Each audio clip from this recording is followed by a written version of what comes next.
할렐루야. 예수님 부활하셨습니다. 한 주 지나서 하니까 조금 어색하죠. 주님 부활하셨습니다. 부활의 예수님께서 제자들에게 나타나셔서 너희들이 이제 부활의 주를 믿는 너희들이 이렇게 살아가라 라고 하시는 말씀들이 오늘 본문에 담겨 있습니다. 첫 번째, 예수님은 제자들에게 너희에게 평강이 있을지어다 라고 말씀하셨습니다. 여러분 안에 하나님의 평강이 임하기를 축복합니다.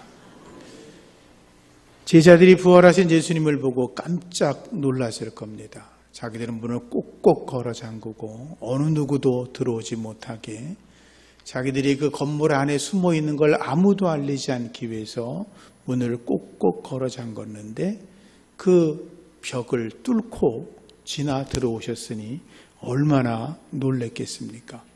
그들은 마치 귀신을 본 듯 했을 겁니다.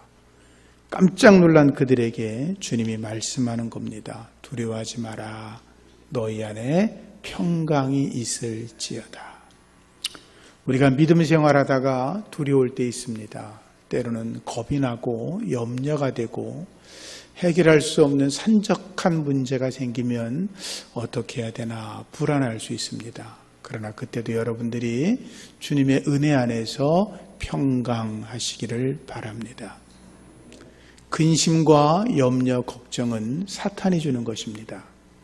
우린 그런 마음이 없을 수 없지만 그런 마음이 들어왔을 때 즉시로 하나님께 감사하며 기도해야 합니다. 그러면 모든 지각에 뛰어나신 하나님의 평강이 우리에게 충만해지는 것입니다. 하나님의 평강이 임하기를 다시 한번 축복합니다. 예수님 말씀하셨습니다. 평안을 너희에게 끼치노니 나의 평안을 너희에게 주노라. 내가 너희에게 주는 것은 세상에 주는 것과 같지 아니하리라. 너희는 마음에 근심도 하지 말고 두려워하지도 말라. 그래서 사도 바울이 그의 서간 편지 13권 중에 평강의 하나님이 너희와 함께 계실지어다 라는 축복의 인사를 7차례 합니다. 평강의 하나님이 함께 하기를 바란다. 예수 믿는 사람들, 특별히 부활의 주를 믿는 사람들에게 있어서 가장 담대할 수 있는 것은 하나님의 평강이 나와 함께 하신다라고 하는 것입니다. 주께서 심지가 견고한 자를 평강의 평강으로 인도하신다라고 하지 않았습니까? 그 하나님의 거룩한 평강이 있어야 합니다. 우리가 이 평강이란 말은 우리식으로 표현하면 안녕하세요 뭐 그런 말이죠. 과거 우리나라가 외부의 침입을 많이 받았습니다. 전쟁의 소용돌이 속에서도 있었습니다. 독재 정권도 지나왔습니다. 아침에 자고 나면 전쟁 때문에 또 여러 가지 여타한 일들 때문에 하루아침에 누군가를 잃어버리거나 누가 다치거나 또는 큰 재앙을 겪거나 그런 일들이 많이 있었어요. 그래서 아침에 눈을 뜨면 밤사이에 평안하셨냐 그런 인사죠. 이스라엘 사람들도 늘 전쟁에 시달렸습니다. 남쪽으로는 애굽, 동쪽으로는 아수르와 바벨론, 북쪽으로는 시리아, 그 후에는 로마, 그리고 또 히틀러에게 지금도 팔레스틴과의 분쟁이 계속되지 않습니까? 그래서 그들의 인사도 구약 시대부터 지금까지 변하지 않는 인사법 샬롬, 그게 평강 있을지어다 그 말입니다. 그 육체만의 평강이 아니라 밤사이 자고 나면 그냥 내 육체만 보호되는 것만으로는 만족하지 못해서 우리의 심령 속에, 우리 믿는 자들의 심령 속에 세상의 어떠한 환난, 어떠한 역경, 어떤 전쟁, 어떤 기근, 어떤 어려움이 찾아와도 마음속에 하나님의 평안이 있기를 바란다. 그래서 평강이 있을지어다 라는 인사가 있는 것입니다. 평강이 있기를 축복합니다. 두 번째, 예수님은 성령 받으라 라고 말씀하셨습니다. 성령 받아야 합니다. 성령 받아야 영안이 열립니다. 엠마오 길로 내려가던 제자들도 부활의 주님을 만나 말씀이 풀어질 때 영안이 열리고 부활의 주님을 발견하게 되었습니다. 사도 바울도 부활의 주님을 만나고 그의 눈에 덮였던 비늘이 떨어지면서 영안이 열렸습니다. 성령 받으시고 영안이 열리시기를 축복합니다. 울산 시민교회 부목사로 있던 정모모 목사님이라고 계셨어요. 저는 부목 생활을 안 해봐서 잘 모르는데 이분이 부목 생활을 한 5년 이상 하니까 뭐 다 그렇잖아요. 담임 목사가 하고 싶은 거죠. 그래서 하나님께 기도를 열심히 했어요. 근데 하나님이 아주 이상하게 하셨는데 젊으니까 이제 운동을 다니며 테니스를 쳤는데 어느 날 보니까 몸에 피부가 이상한 거예요. 뭐가 막 생긴 거예요. 병원에 가봤더니 큰 데 가보시라고. 병원에 가니까 피부암이란 진단이 떨어졌어요. 시간이 지나면서 급속히 악화돼서 누가 봐도 몸에 암이 있다는 거, 피부가 이상하다는 거를 다 알게 되었어요. 근데 그러나 와중에 신학대학교 동창이었던 소마산 교회 목사님이 미국으로 유학을 가면서 성도들한테 제가 아는 그 정 목사님을 모시면 그분이 목회를 잘 하실 것 같아요. 한번 설교를 들어보라고. 성도님들이 그분을 잘 모르니까 모셨어요. 설교를 하셨는데 딱 보니까 아닌 거야. 머리부터 발끝까지 머리카락은 다 빠지고 막 그랬으니까. 근데 그분의 설교가 아주 비장한 거예요. 뭐 내일 모레 죽을 거니까 얼마나 비장했겠어요. 그래서 이제 예배가 끝나고 나서 이제 직원회가 열렸는데 직원들이 다 하나같이 말하기를 설교는 너무 은혜롭고 잘하시는데 우리 교회에서 모실 수는 없다고. 아니 물론 그 목사님도 자기를 모실 거라고는 기대조차 안 했죠. 누가 자기 같은 사람을 모신다고 하겠어요. 또 자기도 마찬가지고. 근데 회의가 끝날 즈음 되는데 어떤 집사님 한 분이 손을 들고 이야기합니다. 제 생각은 조금 다르습니다. 오늘 우리가 설교를 들어봤지만 그분 설교가 얼마나 비장합니까? 저는 그분을 모셔서 담임 목사를 모셨으면 좋겠고 그분이 언제 죽을지 모르지만 한 번이라도 그런 비장한 은혜로운 설교를 한 번이라도 더 들어봤으면 좋겠다고. 하나님은 살아계신데 하나님은 살아있는 자도 건강한 자도 그 다음날 죽게 할 수도 있고 오늘 죽을 사람도 내일 살려내시는 분이 하나님이신데 우리가 한번 모셔봅시다. 그리고 우리가 그런 분을 모시면 하나님이 얼마나 기뻐하실까요? 근데 그 얘기를 들었던 직원들이 은혜를 받았어요. 모셔보자고. 언제 돌아가실지 모르지만 우리가 살아계시는 동안 잘 모셔보자고. 근데 정말로 놀란 사람은 그 정 목사님이셨어요.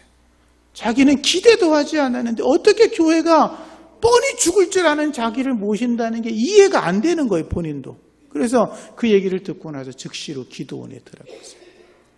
하나님 살려주세요. 그렇게 기도하지 않았어요. 하나님 제가 목회 잘하게 해주세요. 그렇게 기도할 수도 없었어요. 그럼 뭐라고 기도를 했냐면 하나님, 저 같은 암 환자를 목사로 모시는 교회가 얼마나 아름답습니까? 제가 이제 곧 죽게 되면 제가 죽은 뒤에 이 아름다운 마음을 가진 교회에 복을 내려주세요. 기도하시면서 목회하셨는데 하나님이 그의 피부암을 치료해 주시고 주님의 거룩한 능력이 교회 안에 나타나게 되었습니다. 성령의 음성을 듣는 우리 모두가 되기를 축복합니다. 예수님은 세 번째 말씀하셨습니다. 너희가 누구의 죄든지 사하면 사하여질 것이요 누구의 죄든지 그대로 두면 그대로 있을 것이라. 용서하라 그 말이죠. 기독교의 기본 정신 중에 하나가 용서 아닙니까? 용서가 없다면 사랑도 거짓이지요. 그죠? 용서가 중요한 것입니다. 우리가 잘 아는 것처럼 손영환 목사님은 자기 두 아들을 죽인 그 공산당 그놈을 데려다가 양자로 삼았는데 말이 그렇지 자기 두 아들을 죽인 그 사람을 쳐다볼 때마다 사랑의 마음이 갔겠습니까? 자기 오빠들을 죽인 그놈을 오빠로 데리고 있는데 그게 마음에 움직이겠습니까? 동생들이. 있을 수가 없지요. 용서에는 아픔이 따르는 것입니다. 그러나 결국 하나님의 은혜로 그는 새 인생을 살게 되었고 목사님이 되었고 그와 그의 후손들과 그를 통해 또 많은 사람들이 구원을 받고 하나님 안에서 복된 인생을 살아가고 있는 거죠. 미국에 달라스 침례교회라고 있습니다. 아주 유명한 교회입니다. 거기에 35살의 크리스 웰이란 목사님이 부임을 했습니다. 근데 그분의 취미는 좀 독특해서 사냥하는 게 취미였습니다. 어느 날 쉬는 날 이제 총을 가지고 사냥을 하러 갔는데 저기 보니까 노루가 보이는 거예요. 정조던 애가 쐈는데 한 방에 맞았어요. 신나서 막 달려가 노루를 잡으려는데 노루가 아니라 사람인 거예요. 살인자가 돼, 살인자. 목사가 사람을 죽였으니 뭐 끝장난 거죠. 뭐. 교회에서도 어떻게 할 수가 없는 거예요. 그게 실수든 아니든 사람을 죽였으니 우리 교회에서 설교를 시킬 수도 없고 또 그 일로 인해서 얼마나 사회적인 문제가 컸겠어요. 받아들일 수가 없는 거예요. 목사님도 벌써 알고 이미 사표를 냈죠. 제가 더 이상 목회 안 하겠습니다. 중직회의가 열렸어요. 목사님 사표 수리가 다 처리가 돼가고 있는데 중직자 한 사람이 일어나서 이렇게 말을 했답니다. 여러분, 사람 죽인 젊은 목사를 어느 교회에서 모시겠습니까? 우리 목사님 어디 가도 목회할 수 없습니다. 우리가 용서하지 않으면 그 목사님 평생 갈 곳이 없습니다. 우리가 한번 용서해 봅시다. 일부러 죽인 것도 아니고 실수한 건데 우리가 용서하면 어떨까요? 그랬더니 중직자들의 마음이 움직이기 시작했습니다. 그렇지만 우리들이 결정할 수는 없고 모든 교인들에게 물어보자고. 그래서 다시 회의가 열렸습니다. 기적이 일어났습니다. 성도들이 용서하자라고 결론을 내렸습니다. 그래서 크리스웰 목사님은 그 교회에서 계속 목회하게 되었습니다. 그의 목회 철학은 용서라는 것으로 바뀌었습니다. 목사님이 십자가의 용서와 사랑을 설교할 때마다 온 교회가 울음바다로 되었고, 그리고 목사님은 교회를 충성되게 섬기게 되었죠. 그 교회는 미국의 최대 교회 중에 하나로 성장하게 되었고, 성도들의 헌신과 목사님의 헌신이 인정을 받아서 미국 침례교 총회장을 역임하고 세계 침례교 연맹 총재를 지내고, 그분의 책이 우리나라에도 많이 번역이 되어 있습니다. 54권의 책을 저술하는 훌륭한 목사님이 되셨습니다. 목사님의 인생을 바꾼 것은 다른 사람이 아니라 달라스 침례교회 성도들이었습니다. 용서를 몸소 실천한 교회는 목사님을 위대한 영적 지도자로 만들 수 있었던 것입니다. 그리고 그 교회가 미국에서 손꼽히는 교회로 부흥할 수가 있었던 거죠. 베드로가 어느 날 예수님에게 그러죠. 예수님, 용서해야죠, 우리가. 7번 하면 되죠. 7번. 베드로는 잘난 척한 겁니다. 예수님, 랍비들이 3번 하라 그러는데 우린 주님의 제자니까 7번 하면 되는 거죠. 예수님 그러시죠. 이놈아, 70번을 7번까지라도 해라. 부활의 능력으로 살아가는 사람들은 용서의 능력이 있어야 됩니다. 마지막으로 예수님은 아버지께서 나를 보내신 것처럼 나도 너희를 보낸다라고 하셨습니다. 예수님은 십자가와 부활의 사건을 통해서 하나님이 내게 보내신 일을 내가 이제 완성했다. 그러니 이제 너희들은 십자가와 부활을 전하는 일은 너희들에게 맡겨진 일이니 너희가 나가서 그렇게 하라 라고 말씀하시는 겁니다. 그래서 제자들이 하나같이 십자가와 부활을 전하다가 순교의 잔을 마실 때까지 예수의 십자가와 부활을 전한 것입니다. 바울도 자기의 모든 것을 배설물로 여기고 오직 십자가와 부활을 전한 것입니다. 오직 십자가와 부활, 그것을 전하는 저와 여러분이 될 때 우린 부활의 능력으로 살아가는 자라고 말할 수 있는 것입니다. 예수님 말씀하셨죠. 너희는 온 천하에 다니며 만민에게 복음을 전파해라. 온 천하에 다니며 만민에게 복음을 전파해라. 말씀의 끝을 보면 제자들이 나가 두루 전파할세, 두루 다니며 복음을 전했다는 거예요. 주님께서 함께 역사하셨고 그 따르는 표적으로 말씀을 확실히 증언하십니다. 복음을 전하고 있을 때 병든 자가 고쳐지고, 복음을 전할 때 귀신이 쫓겨나가고, 복음을 전할 때 하나님의 기사와 이적이 나타났다는 거예요.